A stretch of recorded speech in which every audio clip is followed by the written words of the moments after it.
السلام علیکم ورحمۃ اللہ وبرکاتہ۔ الحمدللہ وحدہ والصلاۃ والسلام علی من لا نبی بعدہ وبعد۔ اعوذ باللہ من الشیطان الرجیم، بسم اللہ الرحمن الرحیم۔ رب اشرح لی صدری ویسر لی امری واحلل عقدۃ من لسانی یفقہوا قولی۔ مدینہ میں داخلہ۔ قباء میں جمعہ کی نماز کے بعد نبی صلی اللہ علیہ وسلم مدینہ تشریف لے گئے، اور اسی دن سے اس شہر کا نام یثرب کے بجائے مدینۃ الرسول شہر مدینہ پڑ گیا، جسے مختصراً مدینہ کہا جاتا ہے۔ یہ نہایت تابناک تاریخی دن تھا۔ گلی کوچے تکبیر و تحمید کے کلمات سے گونج رہے تھے، اور انصار کی بچیاں خوشی و مسرت سے اشعار کے نغمے گا رہی تھیں۔ انصار اگرچہ بڑے دولت مند نہ تھے، لیکن ہر ایک کی یہی آرزو تھی کہ رسول اللہ صلی اللہ علیہ وسلم ان کے یہاں قیام فرمائیں۔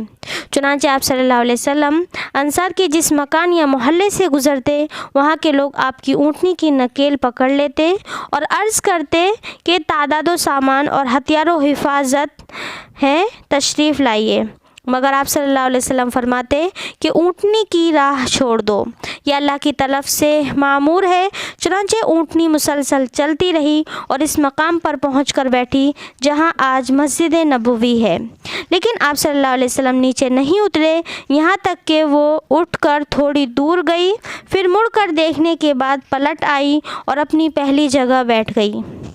اس کے بعد آپ صلی اللہ علیہ وسلم نیچے تشریف لائے۔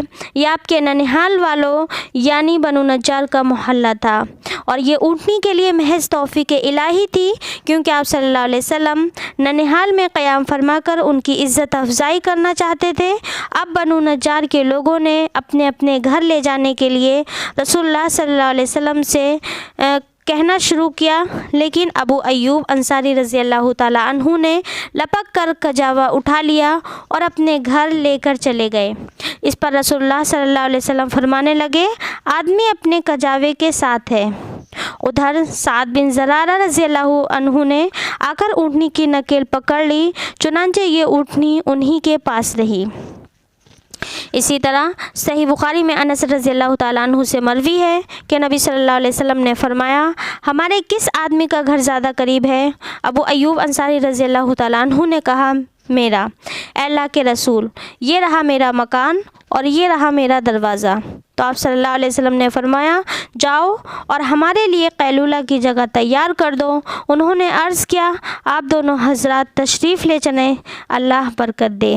چنانچہ چند دن بعد آپ صلی اللہ علیہ وسلم کی زوجہ محترمہ ام المومنین سودا رضی اللہ تعالیٰ عنہا اور آپ کی دونوں صاحبزادیاں یعنی فاطمہ اور ام کلثوم رضی اللہ تعالیٰ عنہا اور اسامہ بن زید اور ام ایمن بھی آ گئیں۔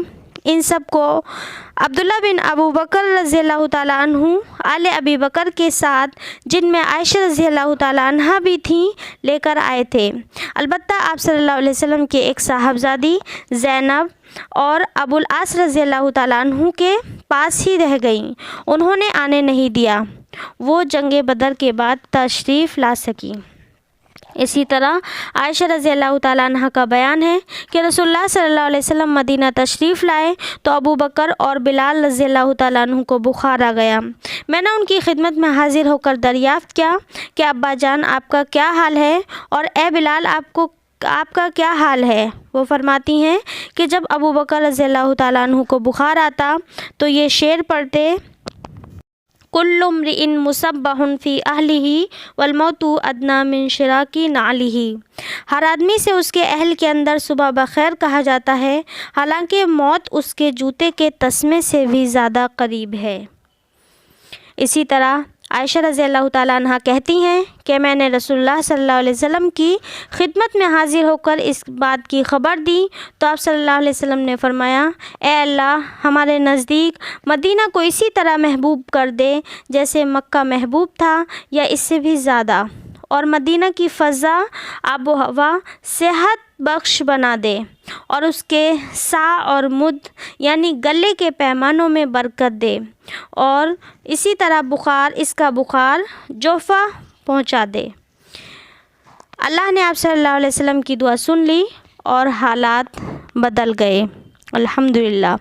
آخر میں مولا کریم سے دعا ہے کہ ہم تمام کو اپنے نبی کی سیرت سننے، سمجھنے اور پڑھنے کی توفیق دے۔ مولا کریم زیادہ سے زیادہ عمل صالح کی توفیق دے، آمین ثم آمین۔ السلام علیکم ورحمۃ اللہ وبرکاتہ۔